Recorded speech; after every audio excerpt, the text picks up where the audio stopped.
Ben Morris, the Chief of Staff for the Oregon Office of the Secretary of State, Amy Joyce, the DMV Administrator, and also joining us is Oregon Elections Director Molly Woon, who will be available for questions as well.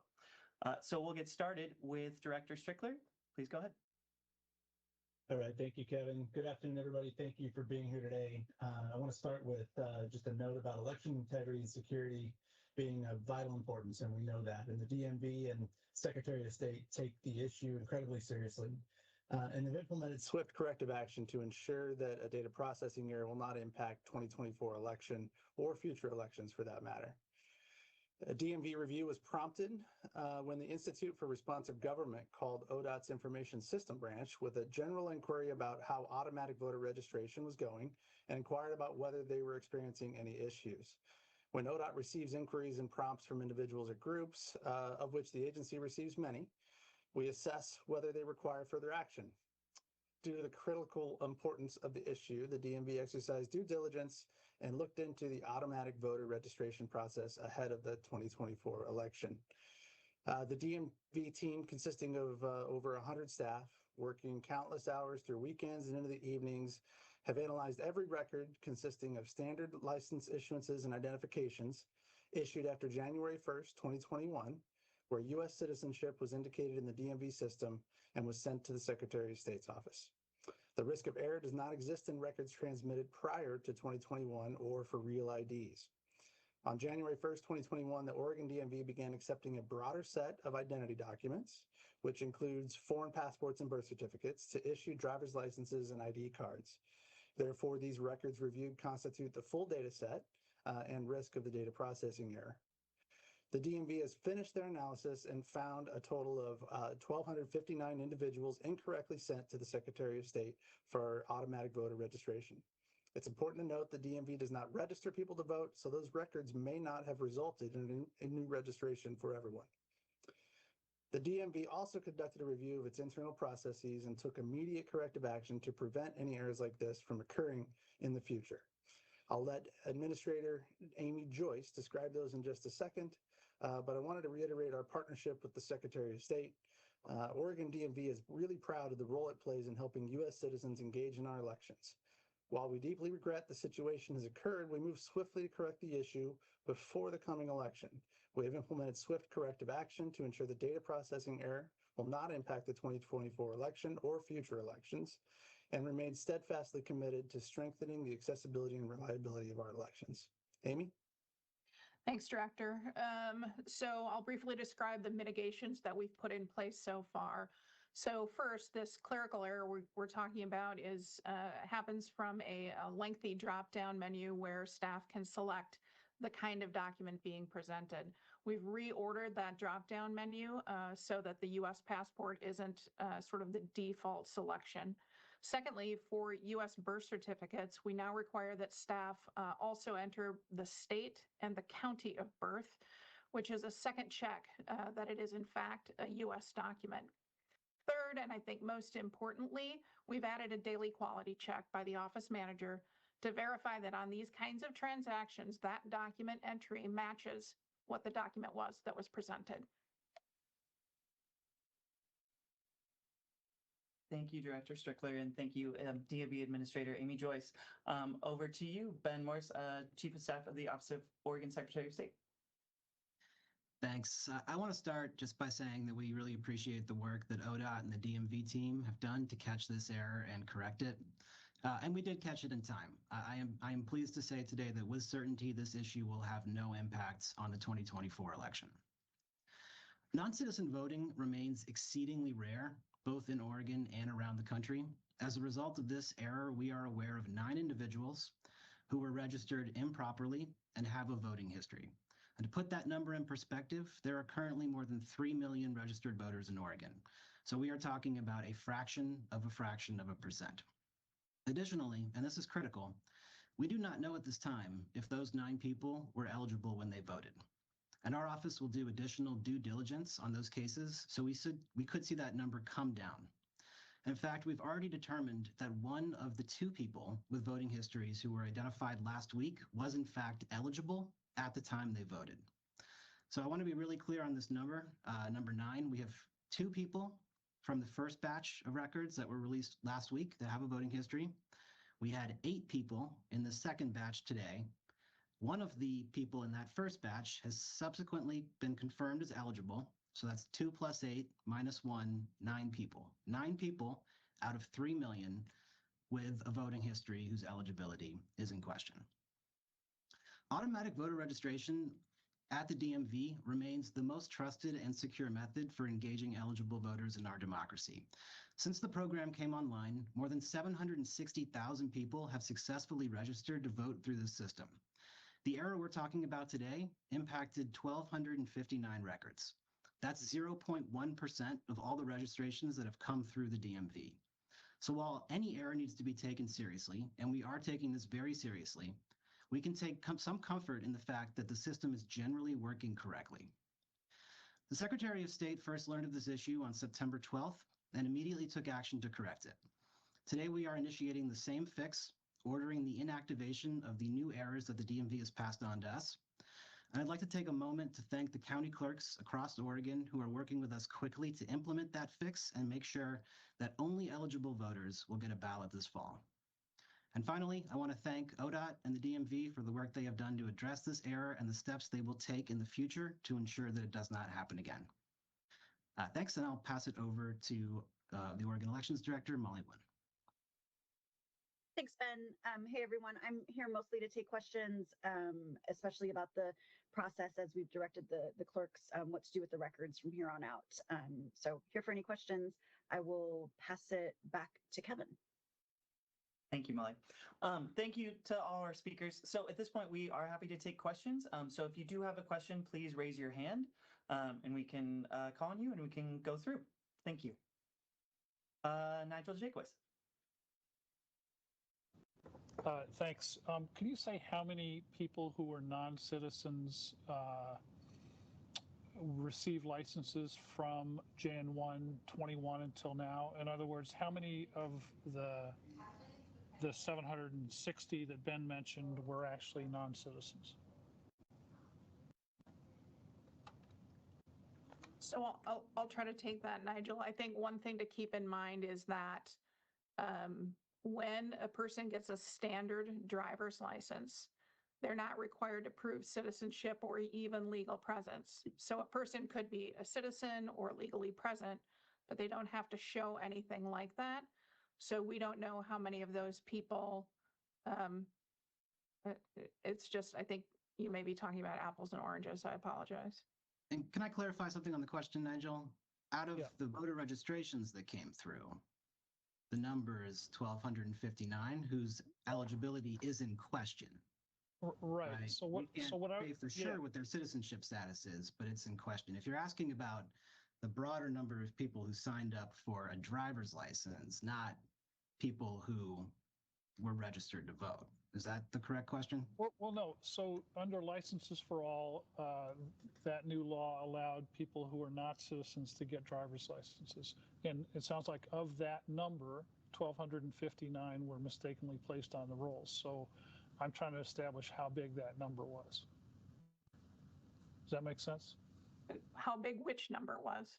How big the number of people who would have applied under driver's licenses for all who were not citizens seeking licensure. Do you see what I'm saying? There's 3 numbers here. 760,000 is the total number of motor voter registrations. Of that number, some applied under licenses for all. Of that number that we don't yet know, 1,259 mistakenly were placed on the rolls. Are you asking for the number of voter registrations since 2021, essentially? No. I'm sorry to make this confusing. I'm asking for how many people applied for a license and said, "Hey, I'm not a citizen. I'm here under whatever circumstances. I would like to have a license, but I'm not a citizen."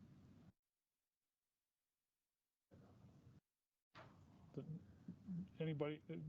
Are people still not understanding the number I'm asking for? I think what you're asking for is how many people have applied under for a standard license since 1/1/21 who have not proved citizenship. Yeah. I don't have that number, Nigel. I can see if I can get it. Because again, just to be clear, you might not prove citizenship, but you are in fact a citizen.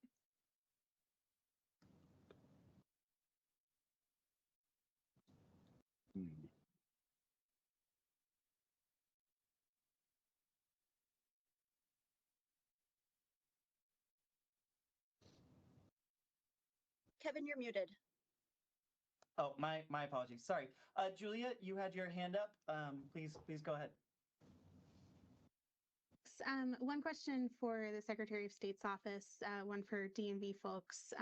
For Molly and the Secretary of State's office, what's the process from here with county clerks? How soon will these 1,259 people be notified and have the opportunity, if they are citizens now, to re-register to vote?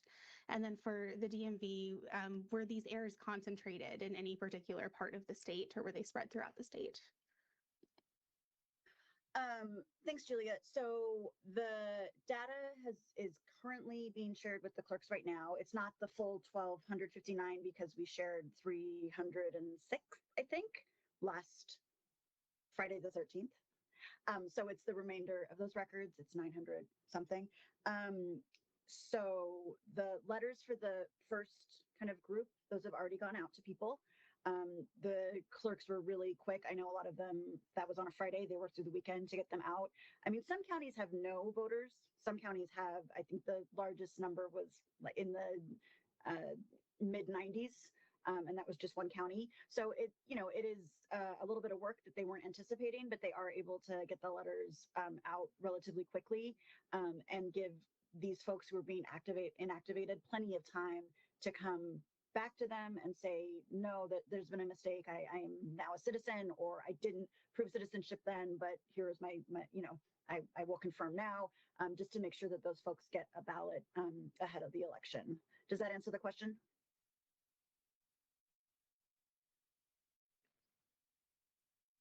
Yes, that is.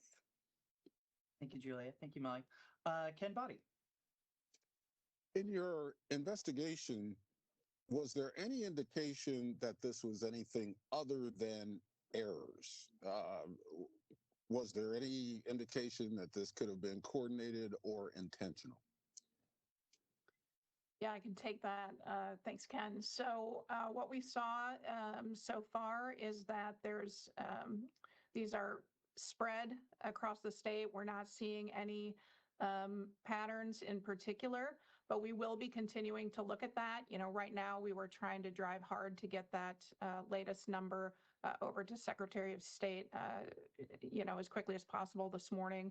And so we'll be digging into the data to make sure. But so far, that every indication is that this is really a clerical error and a mistake, a regrettable mistake. But that's every indication we have so far. Thank you, Ken. Thank you, Amy. I don't see any additional questions. I'll give oh, there we go. Claire Brush.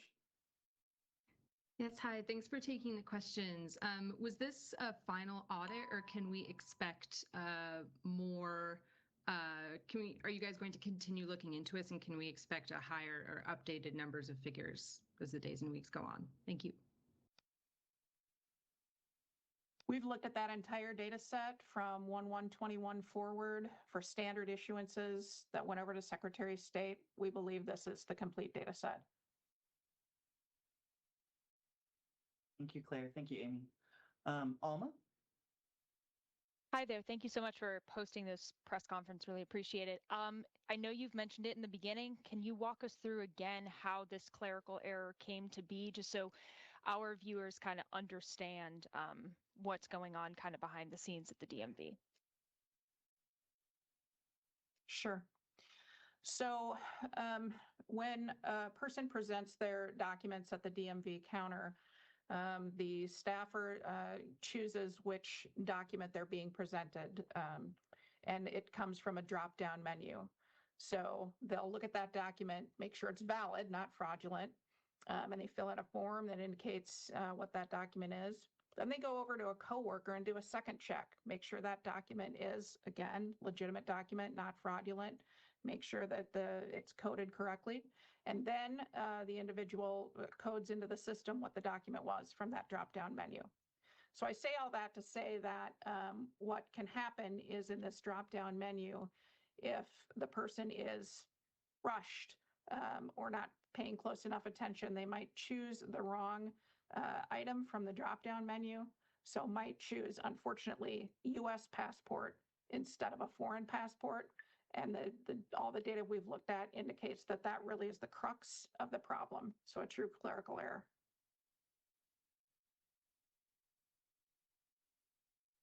Thank you. Ashley? Yeah, for these folks whose eligibility may be in question, I know you said at least one person was found later to be eligible to vote. What process are they going to have to go through in order to be determined eligible or not? Molly, I defer to you on this one. So they'll be receiving a letter from their county clerk, just like everyone else, and they can respond and say, no, this is an error. I have since become a citizen, or like I said, I didn't have documentation with me when I applied for the driver card, but here you go. So they can contact their clerk to make sure that their registration is active. If we don't hear from them, and we do have record that they are a voter, we will send an investigatory letter to them asking them to let us know if there is in fact an error or not. Those are the cases where if we don't, just like with any instance of someone being, there being a possibility that someone voted when they shouldn't, if we have evidence that that might have happened, then we refer those cases to the Department of Justice. Thank you, Molly. Claire? Yes, hello. Just confirming, so the one voter who was among the 10 determined to, or found to have voted, and you said there was one person who actually was able to prove their citizenship, so that totals now 9. Was that person a citizen when they registered to vote but just didn't prove it at the time, or did they become a citizen later? And then just confirming again what the interplay is between the DMV and the Secretary of State. So when the DMV registers someone to vote, that registration is then sent to the Secretary of State, who has to confirm it. Is anything about that system going to change? Thank you. So the person in question, they did have a voter registration record that I believe went back to the 80s. My best guess is that when they came in, they wanted a driver's card rather than a real ID and didn't have proof of citizenship with them or didn't care to show it. And so they were marked incorrectly. And we were able to look in voter registration records and see that they are in fact a confirmed, they have attested to being a US citizen and have been for quite some time. And so they are not in this pool. The way that the voter registration interplay works for automatic voter registration, or Oregon Motor Voter, as we call it, is that DMV completes the process and verifies citizenship, and then they send us the record, and the record is considered a complete voter registration card once it gets to the Secretary of State's office, and we then send that record to the right county where they reside, and they are registered to vote automatically. The automatic process also includes a 3-week window where they get a piece of mail that says you've been automatically registered to vote. You have 3 options. You can do nothing and you will become automatically registered. You can write back and say, no, please opt me out. I don't want to be registered. The third option is that they can write back and select a political party. So once we get the record from DMV, we're just processing the record and getting it to the counties so that they can be registered, those folks can be registered to vote. And so just a quick follow-up question. Is anything going to, will there be more review perhaps in the Secretary of State's office now that we know this? So we don't have a way at the Secretary of State's office to independently verify those records. Our job and the way that the Oregon Motor Voter legislation was written is to process them as we receive them. So any changes to that process would need to be contemplated in a legislative change. Thank you. Adrian?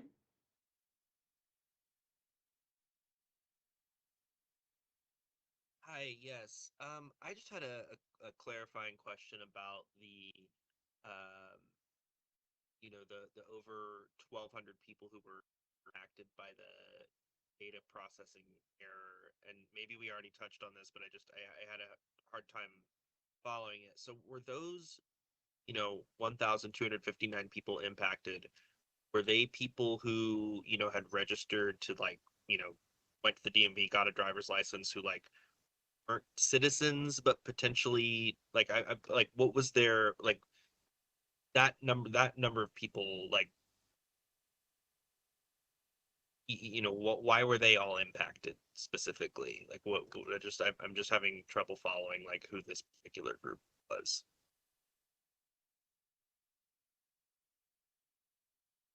So I think what the answer is that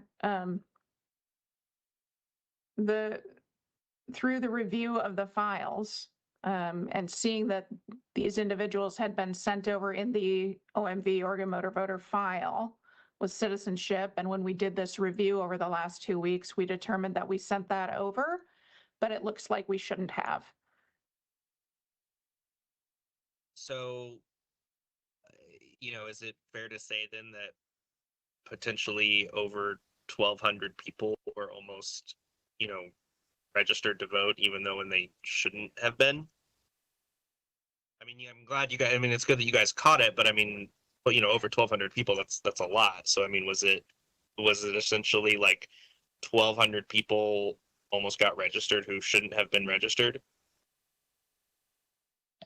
Just to confirm, they were registered Okay. to vote through the automatic voting process, and their eligibility is in question.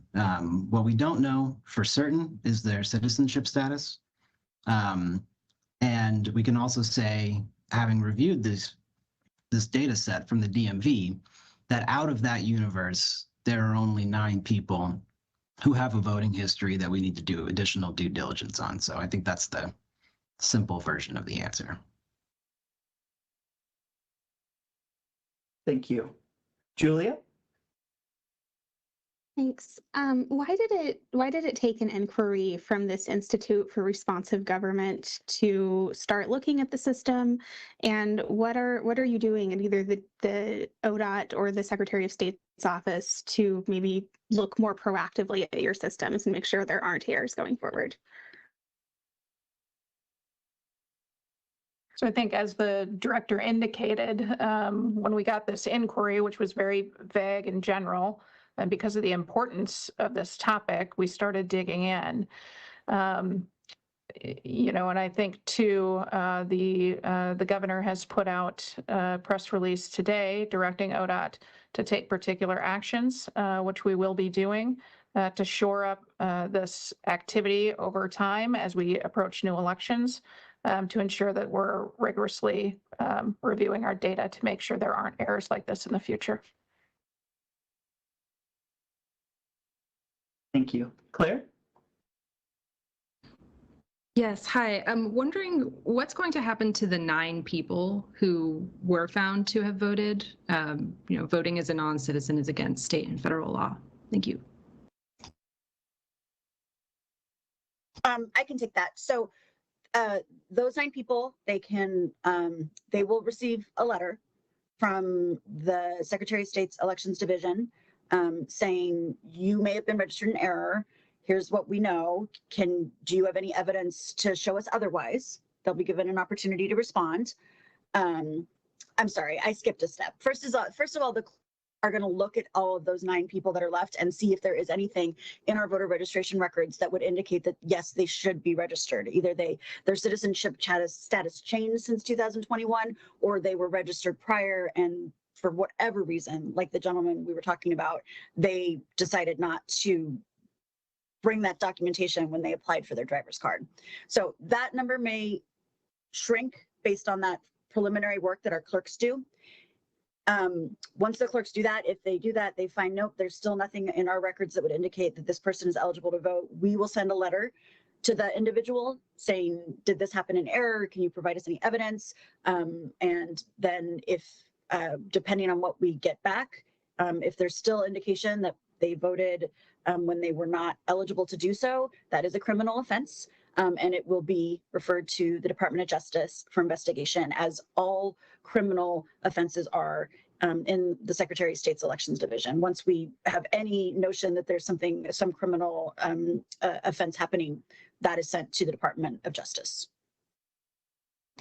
And just a quick follow-up question on that then. So these 9 people have not been 100% confirmed to have not been non-citizens at the time. You just said that you're going to ask clerks to do a further review. Does that leave open the possibility that actually they were eligible? Yes, yes, the number could definitely decrease. Okay. So we got the data from DMV for the second batch today. Clerks will begin their work today and begin reaching out to people, and then depending on what they either see in the record or what we hear back from these individuals, then we'll know what the next step is in terms of whether a criminal investigation is warranted. Thank you. Thank you, Ashley. For the DMV employees who made this mistake, I know you said it's a small percentage overall, but making the same mistake 1,200 times seems like a lot. Is there any patterns that have you identified the people who made this mistake? Is there any patterns in the workers who made that mistake? And will there be any disciplinary action or retraining for those workers? Yeah. Well, let me start with that last item first and say that everybody has already been intensively retrained, and that retraining and continuous improvement, continuous training will continue. So that's happening and will continue to happen. In terms of mistakes made by staff, again, we didn't do the analysis yet on this second batch of folks in terms of where they are geographically, or particular offices, or even particular staff. We will be doing that analysis. It continues to be our understanding that it is a mere clerical error, but we'll be looking at the data to see if there's anything there. Thank you. We are at our planned ending time, but are there any other questions?